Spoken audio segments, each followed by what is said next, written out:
শুধু ইউনূস সাহেব ছাড়া যারা বসে কেউ বয়সে আমার চেয়ে বড় না।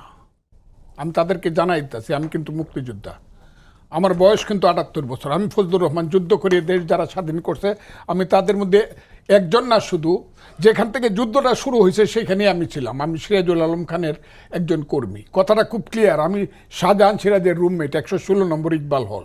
পতাকা কই থেকে হয়েছে, জাতীয় সঙ্গীত কই থেকে হয়েছে, কে পতাকা উড়াবে, পল্টন ময়দানে কি হবে, সব কিন্তু আমি জানি।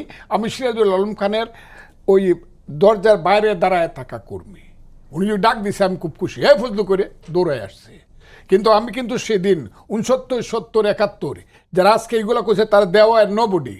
ইউনূস সাহেব জীবনে কোনোদিন শহীদ মিনারে যায় নাই, জীবনে কোনোদিন ইউনূস সাহেব মানে ফুল দিতে যায় নাই। ওই যে এটাকে কি বলে, স্মৃতিসৌধ, জাতীয় স্মৃতিসৌধে কোনোদিন মিছিল করে নাই। কাজে আমি একটা কথা খুব